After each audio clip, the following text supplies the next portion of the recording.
ilibing ka dyan. Kaya ako nga, gusto na ilibing eh. Sabi, ano?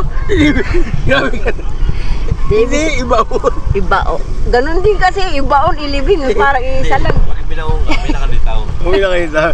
Ay, yung ilibing talaga. Ilibing ka. Ground na yun eh. Yun na napunta sa utak niya. Ay! Ano yan? Ano yan? Ay, naman. Kahit nakikipag-usap ako, nakikita ko ginagawa nito. Ito nga kanina eh. Maganda mamaya ilibing ka. Literal na libing na talaga.